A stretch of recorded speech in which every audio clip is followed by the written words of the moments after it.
Dibakar oleh rasa rindu tahun baru.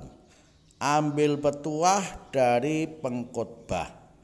Detik-detik berakhirnya tahun lama dan memulainya tahun yang baru saat jarum jam pendek di angka 12 dan jarum jam panjang melewatinya merupakan saat-saat yang kompleks dalam batin kita, bercampur antara rasa haru, sedih, kehilangan, penyesalan mungkin, dan apa saja yang muram lainnya, dengan rasa lega, gembira, berpengharapan, semangat, dan tumbuh niat-niat yang baru bisa jadi.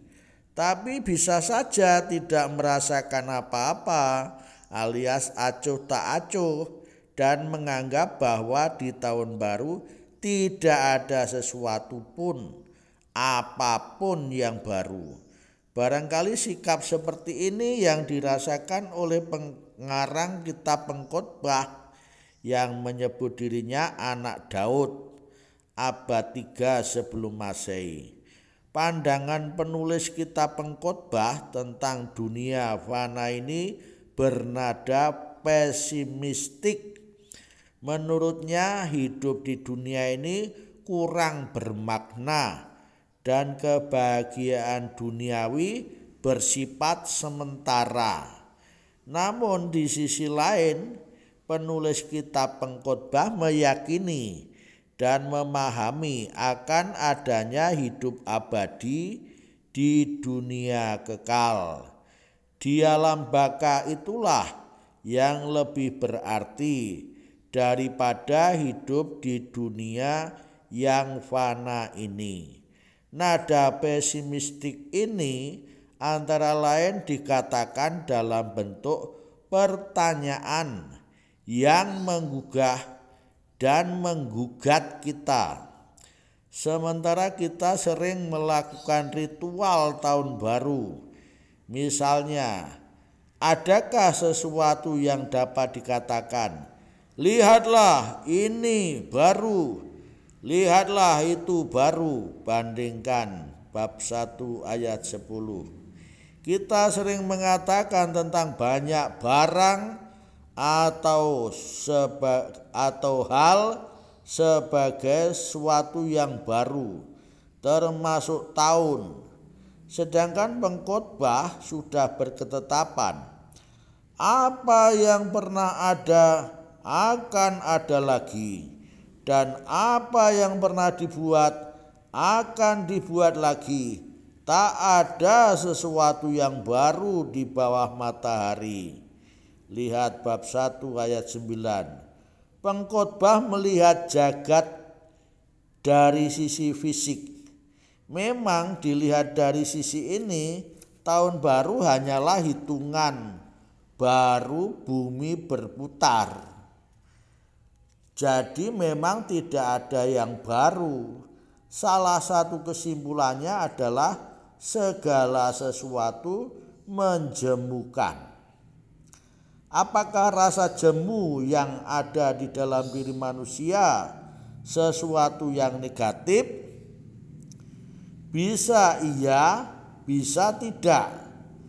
Tidak bila mana kejemuan membangkitkan di dalam diri manusia untuk meraih suatu kenyataan yang sebaliknya, yaitu yang membahagiakan.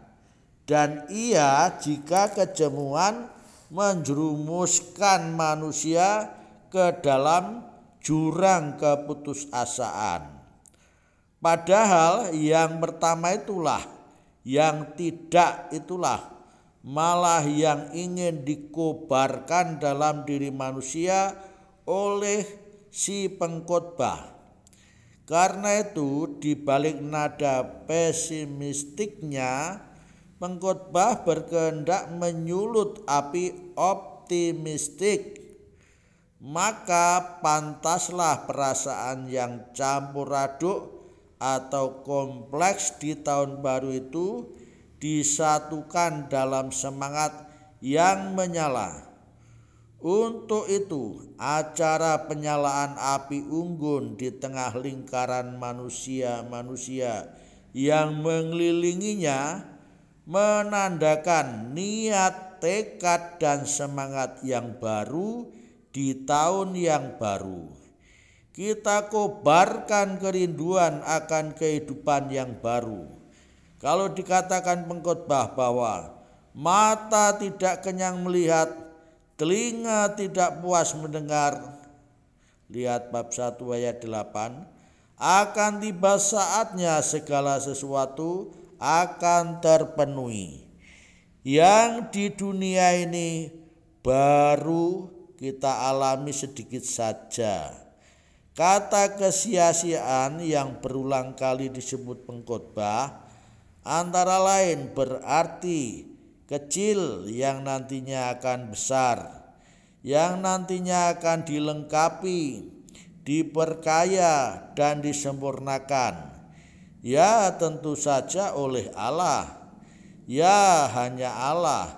Sebagaimana dikatakan Rasul Paulus, apa yang tidak pernah dilihat oleh mata dan tidak pernah didengar oleh telinga, dan apa yang tidak pernah timbul dalam hati manusia, semua disediakan Allah untuk mereka yang mengasihi Dia. Lihat 1 Korintus bab 2 ayat 9 dan bandingkan kitab Yesaya bab 64 ayat 4. Maka untuk memperoleh kepenuhan dari kerinduan yang ada dalam hati kita, kita kobarkan api kasih kita kepadanya di tahun yang baru. Biarlah tahun lama berlalu, lewat dan tidak ada lagi, dan hanya ada dalam kenangan. Tetapi kasih kita nyalakan, bukan saja kepada Allah, tetapi juga serentak kepada sesama. Bukan saja pada sesama, tetapi juga serentak kepada Allah, sebagaimana dalam perintah kasih. Lihat Markus bab 12 ayat 30 sampai 31.